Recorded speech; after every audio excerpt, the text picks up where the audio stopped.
Hi, I'm Jill Fraser. I've been a miniaturist for over 30 years, and I started this YouTube channel to share my work with you and to show you some of the things that I do and how I do them, and to show you how I meet some of the challenges that I find in my workshop from day to day.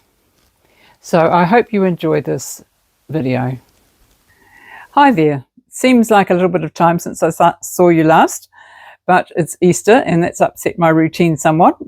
Roger and I have been working away over the last 2 days on things that require a lot of thought and not a little bit of paint. And so I'm going to show you the lighting that Roger's been doing.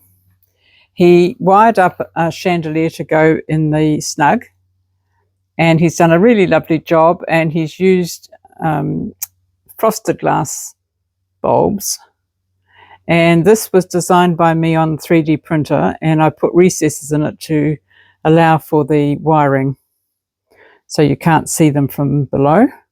And then there's lots of little things here I can dangle things on. So that will go in the snug. And then he also did a little light that's going to go in the stairwell, like a candle sitting in a little nook. And that also is frosted. And that will go up in here. It'll go there. And I've also been working on the stairwell, and I've made a little return there, and then this will go and echo the patterns of the ones below. And then when I have the floor sort of in place, I can do the banisters going upwards. And that will be the last thing I need to do on that staircase in that house. So staircase done, lighting done. The floor, I painted the underside of the floor. I've got to think about what I'm going to decorate that with. I've got a few little things I can glue on in a pattern. I'll have to work out how I'm going to do it, but I've been thinking about it. And over the other side, I had routed the pathways for the wires. I got better at it. That was a bit of a mess, but I got better at it, as you can see.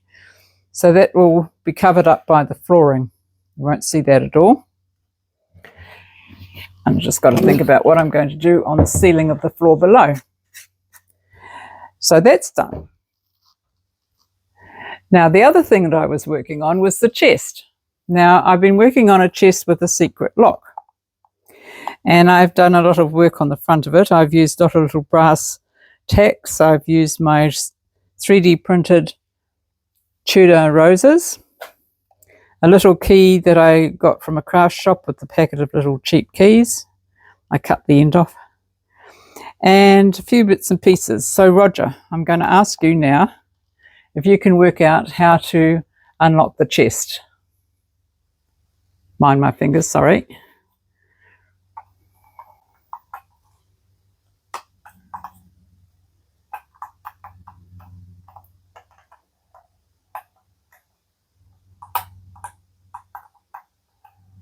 Can't do it. You'll have to show us. Oh, well, that's good. And you won't be able to get to the treasures inside. So to help me unlock the chest, I made a tiny little key. It's not looking like a key. It's got a little magnet on the end. See there, like that. It's got a little loop on the other end. I can tie something onto it so I don't lose it. I've already lost it about 3 times today.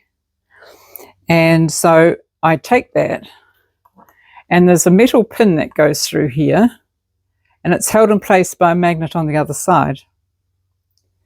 And so theoretically, I can take my magnet and pull this pin out past the point where it's actually connecting the lid. It takes a little bit of time because it's quite stiff. I had to do it stiff because I didn't want it falling out.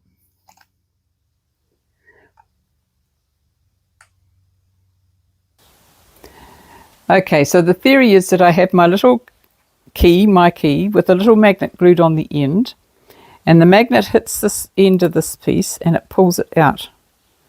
And when it's pulled it out, it comes free of a little block inside. And there we have it.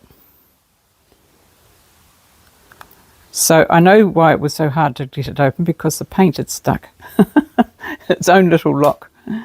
So that piece of metal goes through and it goes into the block of wood. And there's a magnet in that. You can just see it shining away there. And that piece of metal gets attracted to the magnet. So it's worked out quite efficiently, really. So that's the chest. Then somebody asked us how much this house weighs.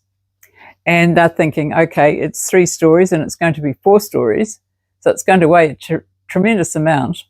But I have kept the weight down by using foam board on the walls. And I've only used heavy ply on the floors. So Roger and I got the bathroom scales out, these poor things here, and we weighed the house on them, and it's 20 kilos. So 20 kilos of dollhouse. I don't think that's actually too bad, considering. And it'll probably be about 2.5 by the time I've put the roof on.